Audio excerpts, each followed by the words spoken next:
Good evening, everyone. Good evening.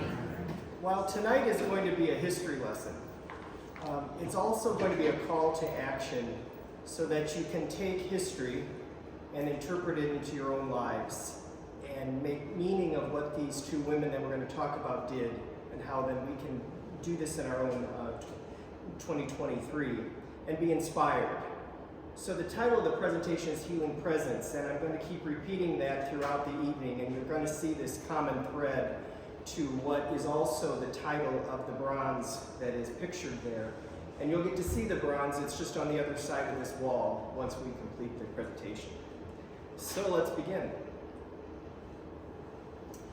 Tonight's discussion is about two women, one who was famous and one who never dreamed that she would be famous.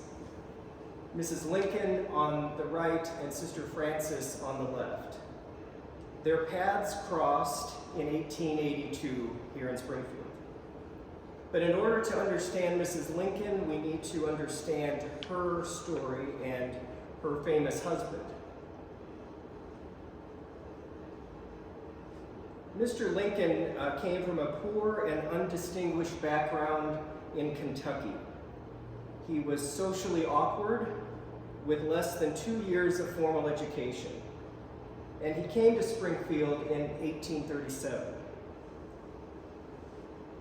At a very early age, Mary Todd was sent to finishing school where she studied French and literature. She also studied dance, drama, music, and social graces. By the age of 20, she was regarded as witty and gregarious, also with a knowledge of politics. And she came to Springfield in 1839. When they married, he was 33 and she was 23.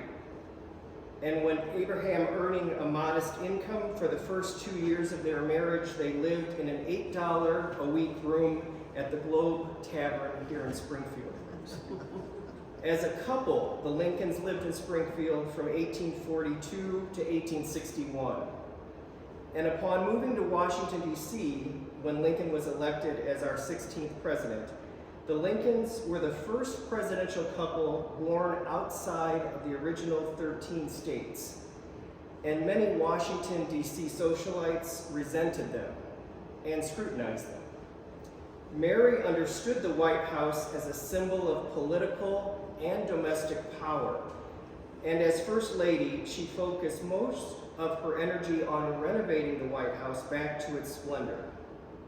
And the overspending she did caused much controversy. And her elite education did not shield her at all from judgment and rumors about her ignorance and vulgarity. Mary Todd Lincoln was the first presidential wife to be called First Lady, and that was because of the press. She took on the role of First Lady from hosting balls to visiting troops with enthusiasm. However, controversy and tragedy marked her life in the White House. Some mistakenly viewed her as rustic from the West. Others questioned her loyalties because of her family connections.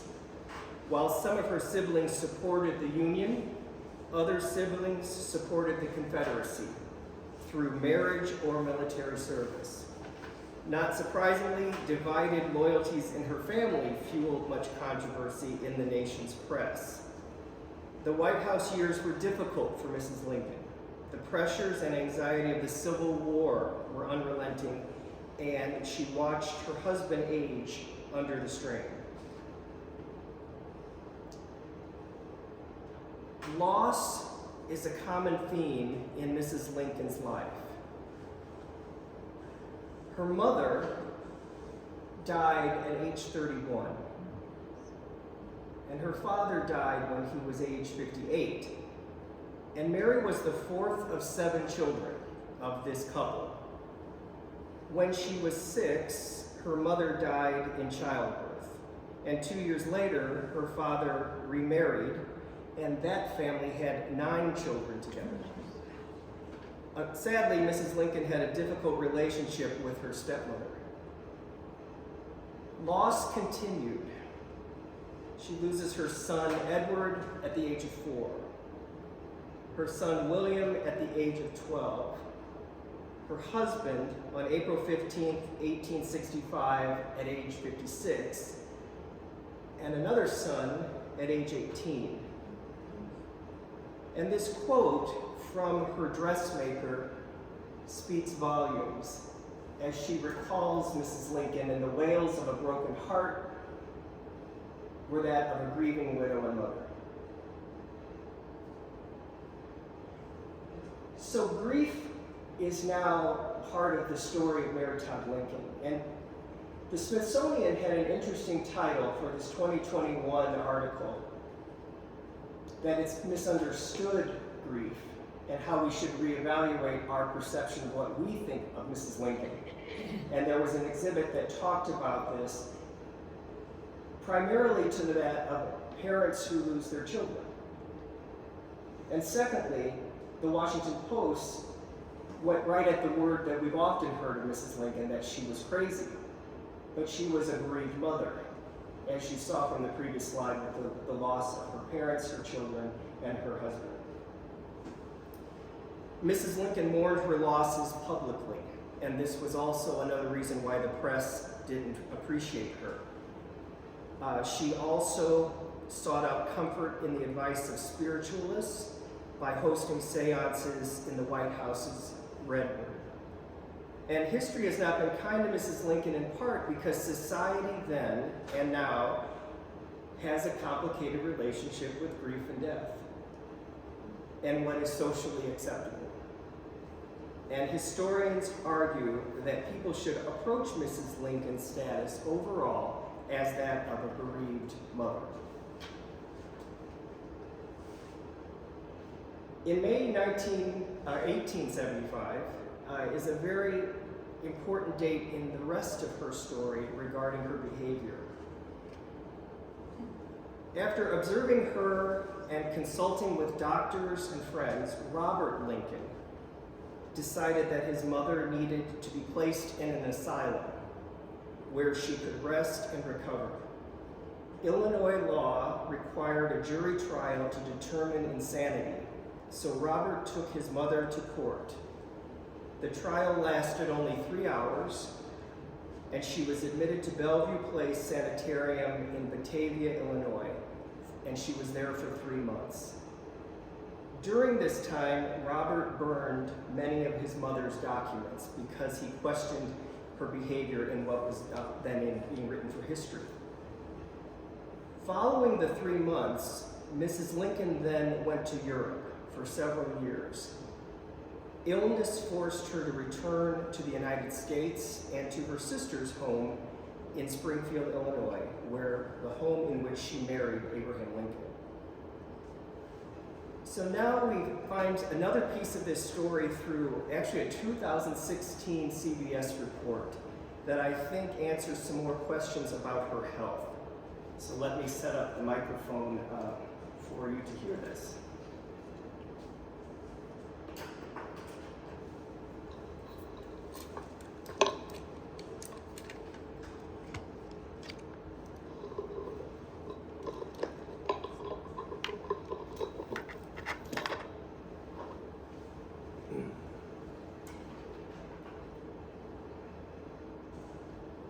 Well, Mary Todd Lincoln had a lot of tragedy in her life.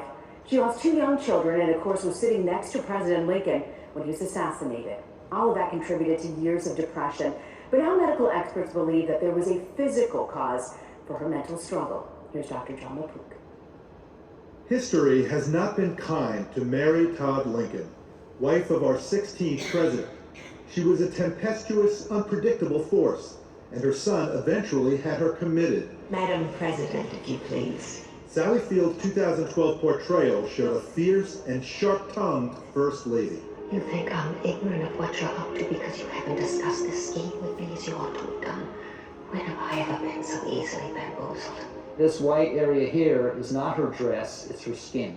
But Dr. John Sotos, a physician and medical historian, says the famously fiery First Lady was not only misunderstood, but misdiagnosed. Sotos puts forth a new theory about Mary Todd Lincoln. Her erratic behavior was caused by a condition called pernicious anemia. That impairs the body's ability to absorb vitamin B12 from food efficiently. And as a result, the person becomes B12 deficient eventually, and that causes lots of problems in almost every organ in the body ultimately. It was a fatal illness until treatment was discovered decades after her death. The disease can lead to many of the symptoms exhibited by Mary Todd Lincoln: a sore mouth, pale skin, difficulty walking, and psychiatric problems. It can also cause swelling. The puffiness is not in the way that would occur with just an accumulation of fat.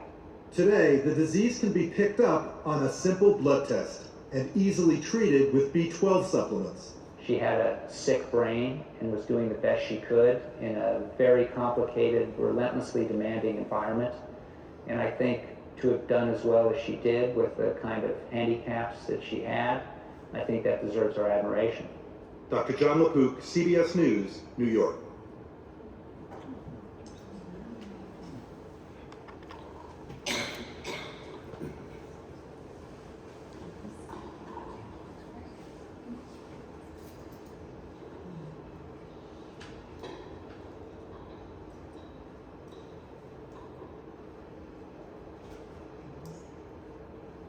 So for the healthcare professionals and, nurses in this room, you're far more versed on this than I am. But there's a definition of pernicious anemia, and it causes harm to several body systems: digestive system problems, nervous system damage, heart problems, and weakness and fatigue. And the physician that was featured in the video was researching a book on Lincoln's health when he came across a letter written in 1852 which mentions that Mrs. Lincoln was suffering from a sore mouth. Knowing that vitamin B12 deficiency can cause mouth pain, he researched the First Lady's health history. Though none of her medical records survived, except for some doctor's notes from the institution she was in, Dr. Sotos used hundreds of letters and photos of the time to build his case. Pernicious anemia didn't appear in the English language medical literature until 1874, 8 years before Mrs. Lincoln died. Photos of her show her stocky frame, wide face and jaw, and widely spaced eyes, all common characteristics of people suffering from pernicious anemia.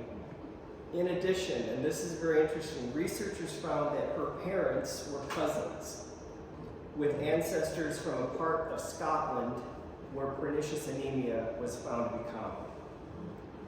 A diagnosis was an effective death sentence until 1926, when 3 men developed the first effective treatment in which patients ate a half-pound of raw liver daily to cure the disease.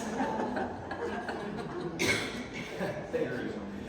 These 3 doctors shared the Nobel Prize in Medicine in 1934 for the accomplishment. Scientists developed a treatment in 1948. Other scholarship suggested Mrs. Lincoln suffered from spinal stenosis or diabetes. With all this research, it's my hope that people would regard her with more sympathy, seeing her not as a maniac and a crazed woman, but simply a woman with a biochemically injured mind and grief. So those of you in the room that know the significance of 1875, this is where I believe the Holy Spirit guided me in this presentation. 1875 is the year that the Hospital Sisters of St. Francis were invited to come to America. And 1875 was the year that Mrs. Lincoln was institutionalized. So let's prepare for our 2 women characters tonight to meet. These next videos are part of our collection from the diary. The first 2 videos are letters that were written by the sisters to the priests in America, and then the last video will be an excerpt from the diary from the boat. October 11th, 1875. When in the year 1875, the Kulturkampf raged with ever-increasing violence in Prussia, and even the hospital sisters of the Third Order Regular of St. Francis had to fear that they would be banished just like other religious. Bishop Peter Baltus of Alton, Illinois, in North America, felt that the fitting time had come to supply a pressing need of charitable sisters in his diocese. He therefore had recourse to the Mother House in Münster, Germany, near St. Moritz Parish Church, with the request that they relinquish sisters for his diocese. In a letter written later by Mother General Bernardina to another address, she explained that this appeal was granted more readily by the administration of the congregation because at that time the acceptance of new members had become impossible as a result of the so-called religious laws passed on May 31st, 1875. The congregation saw its existence threatened.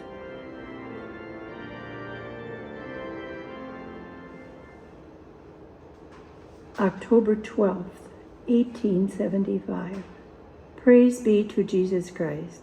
Dear sisters, with this writing, I request the sisters to sacrifice a special Holy Communion on October 16th, or as soon as possible, for your fellow sisters. On this day, the sisters begin their trip from Rotterdam to Alton, Illinois, in North America, to found a new branch house. Pray that the Lord may protect them with his angels on their trip, and that the undertaking may prosper to the praise of the Most High, for the good of the people, and bring blessings. The following sisters will be making the trip to America: Angelica, Cyrilla, Henrietta, Fridolina, Cassiana, Augustina, Jovita, Euphemia, Crispina, Silvana, Ulrika, Aurelia, Gerbergus, Basilia, Fortunata, Macaria, Francesca, Rosa, Rolendis, and Zosima. Also, I urgently ask the sisters to keep this close to your heart. Because of important reasons, do not speak about the sisters' trip to America, neither to priests nor to lay people. Also, do not discuss it among yourselves. I request the ones who will remain and the ones who will travel to eagerly pray and to calmly continue on your previous work assignment. Leave everything up to your superiors. If the government demands a report about the transfer of the sisters, that can be done by the board of the house, but not from the sisters themselves. Any special demands you may report to us here. God's blessings be with all of you. Yours, Director Theodore Ross, Hospital Sisters of the Third Order Regular of St. Francis, St. Moritz, Germany.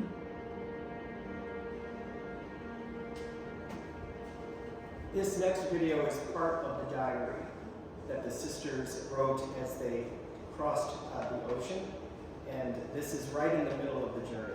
October 20th, 1875. Unpleasant weather, cold, rainy, and stormy. We prayed all night.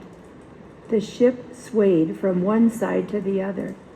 Once I got up to see what the other sisters were doing. Then Sister Angelica said, "Child, go to bed. Our dear Lord will protect us if he wishes us to go to America, and he will see that we get there."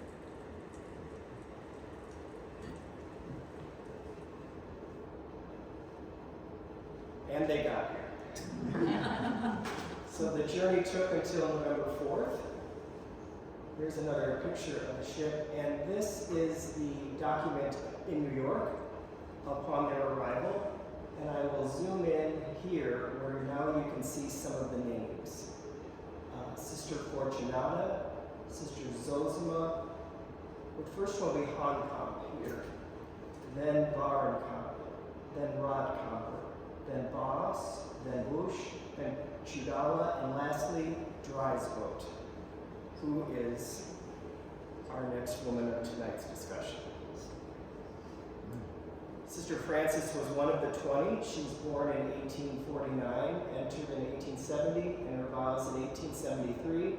And in 1875, she volunteered to come to America with the other 19 sisters. Upon arriving in Alton, as the bishop decided where these 20 would go, Sister Frances was chosen to be with 2 other sisters to go to Effingham. And so she went to Effingham on November 15th, 1875, and these 3 sisters founded St. Anthony's Hospital. Now, 5 years later, she is transferred to St. John's Hospital and comes to Springfield. And thus, our 2 women tonight meet. This is a map of Springfield from around the 1800s. In 1882, Mrs. Lincoln has returned. She's living with her sister, and they called the sisters at St. John's, will they come and provide home health to Mrs. Lincoln? So if you can see down by Sister Frances's photo, this circle would be St. John's Hospital. So there's Reynolds Street and Mason. Here is 6th Street. There's St. John's at 800 East Carpenter. And it's a 10-block walk then to 2nd Street, where the Edwards house is, where Mrs. Lincoln is living with her sister. So those of you from Springfield can study this map better than those of us who are not from Springfield. As you'll see, the State House and other landmarks on there. At the time of the care of Mrs. Lincoln, there are also 2 other sisters asked to provide care. And these are 22-year-old women. And Mrs. Lincoln at the time is 62. But our story said that Sister Frances is there for night duty. And at this time, she's 33 years old. And so our 2 women meet. Their paths cross. There is a need. The sisters are asked to provide care to someone who is sick. There are very few medications, very few treatments, so there's comfort measures that can be offered. You also realize you have different cultures, you have different faith traditions, you also have different languages. And so I would remind you of the title of tonight's presentation of Healing Presence, Mrs. Lincoln in her presence to Sister Frances, and likewise Sister Frances' presence to Mrs. Lincoln, where then no communication would be needed. And Mrs. Lincoln passes away on July 16, 1882, and buried at Oak Ridge Cemetery. And the cemetery was dedicated in 1874, and the Lincoln tomb is the final resting place of President Lincoln, Mrs. Lincoln, and 3 of their 4 sons. The eldest son, Robert, is buried at Arlington National Cemetery. Many years later, Sister Frances, after 53 years at St. John's Hospital, passes away on July 31st, 1933. And here are 2 newspaper articles that talk of her. And if you can see that, they reference her being a caregiver of Mrs. Lincoln. So for the historians in the room, this is where we said we have something that we can claim this story to have happened. Of the 20 sisters also, I'd like to just reference, 2 of them returned to Germany. Another returned but left the community. 6 of the sisters are buried here at Calvary Cemetery in Springfield. 10 are buried here, Sister Frances being one of them, and 1 is buried in Chippewa Falls, Wisconsin. This is the family tree of the Lincolns, because I've often asked if there's anyone left in their family. And if you look at the top, you can see Abraham Lincoln right here, and here is Mrs. Lincoln. The last living descendant was right down here, Robert Todd Lincoln Beckwith. He would be the great-grandson of the Lincolns, and he had no children. And he passed away in 1985. His sister did not marry, so there were no children. And thus, there's no one else on this family tree who can continue the story of the Lincolns. The last part of this presentation talks about more contemporary times. And in 2005, the Abraham Lincoln Presidential Library and Museum opened in downtown Springfield. And it also happened to be the 130th anniversary of the Sisters. And a year before this, I was hired to come and work here for the Sisters. And Sister Joan Winkler was my boss, and she said to me, I'd like you to increase our visibility because we were going to be opening the Kiera Center soon. Mission Outreach had been opened, and the hospitals were all already very visible. And so God had a plan, and it was Sister Caritas who said to me that she knew this Sister Francis and this story of the care of Mrs. Lincoln. So I said to Sister Joan, well, why don't we pitch this story to the historians of the museum? So we went downtown, and we took the 2 newspaper articles, and they said, oh, this is very interesting because we don't have much about Mrs. Lincoln. They said, we need to research this. They said, do you have anything else? Do you have a bill from St. John's Hospital? Do you have a diary of Mrs. Lincoln? And I then had to defend my case. I said, well, the sisters would have treated Mrs. Lincoln like everyone else, so there wouldn't have been any special treatment given to her.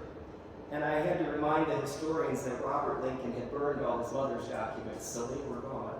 So they said to Sister Joan and I, well, we're going to send this over to Washington, D.C., let us research. We'll get back to you. And meanwhile, we're hoping that we could have a big event to tell this story and to thus increase the visibility of the sisters. So about a month passed, and they called Sister Joan and I back downtown, and they said, well, we really wish you had something else to give us, because we're historians, and we just don't think this is enough. And then they looked at us and gave us the punchline, which was, we know a bunch of sisters wouldn't lie.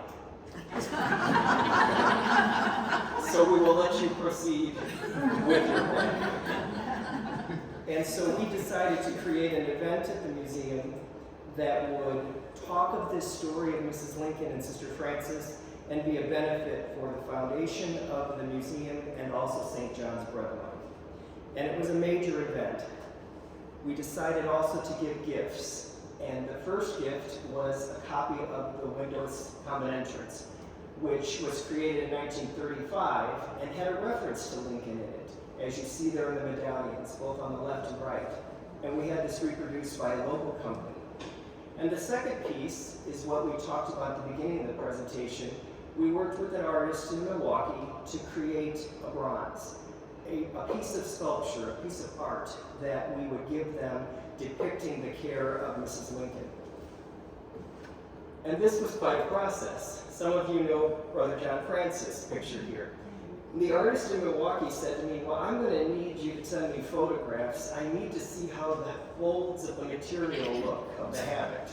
I need to see where the cord is going to go. So Brother John Francis posed, and I took lots and lots of pictures. And then the artist creates the clay. And then you'll see on this view, we get the other side with the rosary in the hand and all the detail that he was able to then create from the photo that we had of Sister Francis, but also Brother John Francis. But a very important detail to the sisters were the hands. And in talking with them about the detail of this, they said there is this very specific way that a nurse holds a patient's hand, and you've got to get this right. So we had 2 models, Sister Magdalene and Sister Clara, being the hand of Mrs. Lincoln and the hand of Sister Francis. And we took lots of pictures of them, which we then sent up to the artist in Milwaukee to get that right. The other detail to the piece, after I finish, you'll see just around this wall, is an interesting character, which is a dog. There was a priest that would write letters when the sisters died, Father Zervanson. And in his narrative of Mrs. Lincoln and Sister Francis, he said that Sister Francis feared the dog that was on the bed when she went to Mrs. Lincoln's house. We don't know if this dog was ever there because Father Zervanson was very flowery in his writing, but the dog is forever part of the story. So Sister Joan and I went to Milwaukee in 2005 to meet with John Franco, Tessara, and Jeremy Wolf to see the finished piece. And we were very pleased to see what they had done with this wonderful piece of art we decided to give the original to the museum and also make a copy because we might need it sometime. It was presented on July 15, 2006, along with the stained glass window, with Bishop Lucas, Mr. Schwartz from the foundation, and Sister Joan. And then, on February 2nd, 2011, we got that copy out and brought it down here when the sisters opened this museum. And it's on the other side of this wall with the story of Mrs. Lincoln.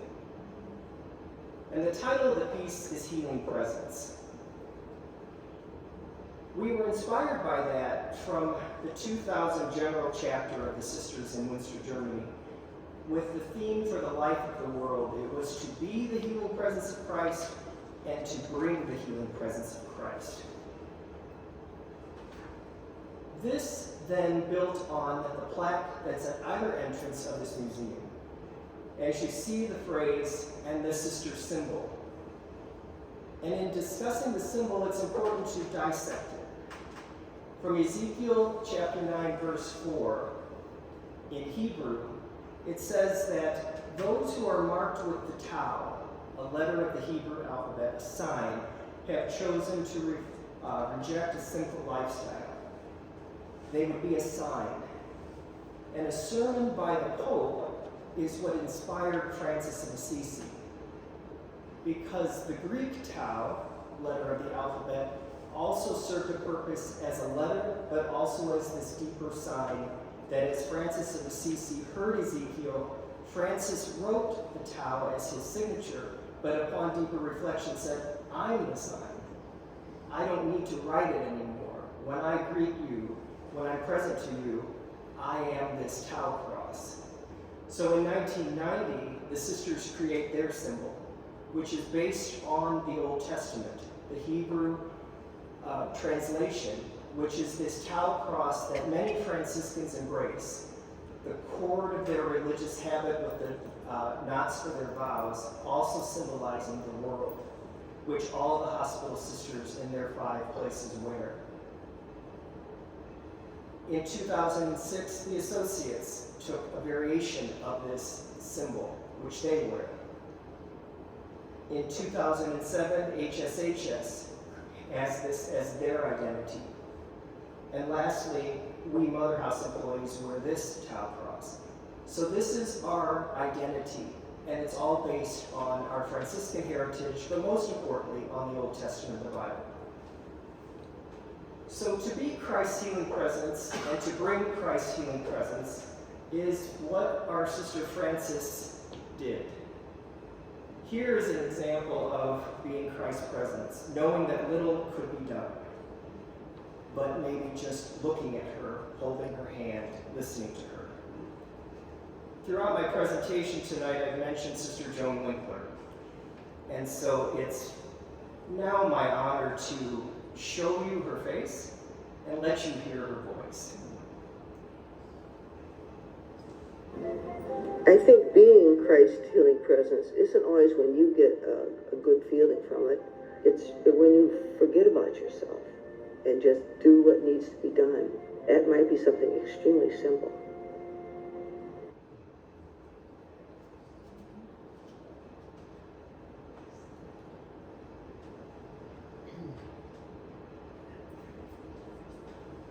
So now as we conclude, it's time to bring this home. And how will we be a healing presence? How often do we forget about ourselves and be Christ? How often do we choose not to use words, but instead use our actions? And I'd like you just to sit for a few moments and think about that in your own life.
to share a story of a sister who influenced me.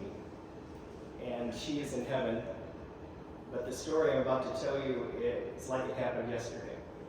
I was with Sister Joan in 2005 on a trip to Chicago to visit Sister Patricia Ann Mulkey. And Sister Patricia Ann I had never met before. And Sister Joan didn't prepare me for what was going to happen. She said, we're just going to meet Sister Pat Ann. Okay, so we go to a restaurant, and Sister Pat Ann was living and working in Chicago, and she was going to meet Sister Joan for a meeting, and I was the driver. And Sister Pat Ann approached the restaurant. She had kind of a real casual shirt on and kind of a casual skirt, and then she just had this belt of keys, which I never quite understood what the keys were. And she shook my hand. She's like, I heard a lot about you. I want to spend some time with you. And so we had dinner, and Sister Joan just let all this happen. And then we were finishing up the meal, and we all had leftover food. And so the server said, would you like a container? And yeah, we all have a container. So we get our food put in the container, and then we're going to head out. And we're heading out the door, and Sister Pat says, just wait a minute, Sister Joan. Brian, come here. Just follow me. So we walked down the sidewalk, and there was a man sitting on the sidewalk. And she proceeded to sit down on the sidewalk next to him. And she kind of gave me the elbow, and I sat down next to her. And she said to him, are you hungry? He said, oh, I am, ma'am. I am. Look what I have. So she opened her container. Look, I got some whatever was in there. Oh, this is wonderful. Thank you so much. And she gives me the elbow, and oh, look what I have. I'm going to give her mine. Oh, thank you, sir. This is wonderful. You need anything else? No. And he says, well, God bless you both. And she said, well, thank you, and God bless you. And Sister Joan is standing down the sidewalk watching all this. And we get up to walk back, and Sister Pat Ann said, well, Brian, do you know who that was? And I said, I am not from Chicago, Sister. I don't have a clue who that was. And she said, well, that was Jesus. And it was just silence. And I thought to myself, had we not done that container I had was going to go to my hotel room, might be thrown away if I didn't have a refrigerator. And it was the most powerful experience, healing presence, Sister Patricia Ann. So about, I don't know, 5 or 6 years later is when she came to the Mother House, and she was at the common entrance one day, and I said, Sister, it's so great to see you again. I never will forget the first time I met you. And I repeated this whole story, and she's like, I did? It was nothing to her. She was just like that. But I also had the opportunities with Sister Ann Pittsburgh when we did the Larry Matthews groups with colleagues from the health system when they would come, and we tell this story. And we all said, you might not be able to give them your food, but could you do something? Could you acknowledge that person, that is Christ? And so I give you that as my example tonight, knowing that all of you have other examples of how you have been a healing presence, or possibly how you will be.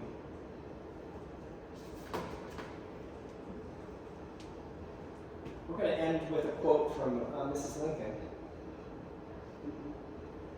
Clouds and darkness surround us, yet heaven is just, and the day of triumph will surely come, when justice and truth will be vindicated. Our wrongs will be made right, and we will once more taste the blessings of freedom.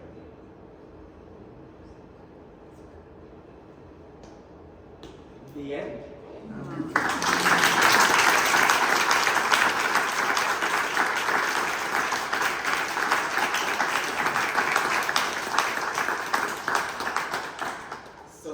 Discussion. If anyone would like to comment or ask a question, I welcome them.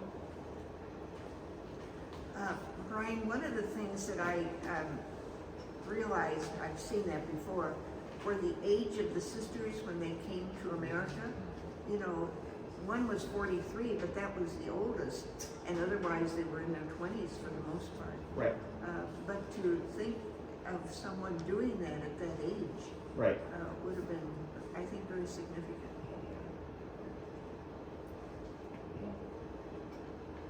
Yes. So the sisters in Alton, Are they part of? Currently, Yeah. So what were they, or that was always a no. Some of the sisters were asked to stay in Alton in 1875 and then were reassigned. So the sisters that serve there now are another community of Franciscans, of the Martyrs of St. George. Yeah. Okay. I think we also went to East St. Louis, didn't we? East St. Louis was one of the other locations. Yeah. Right.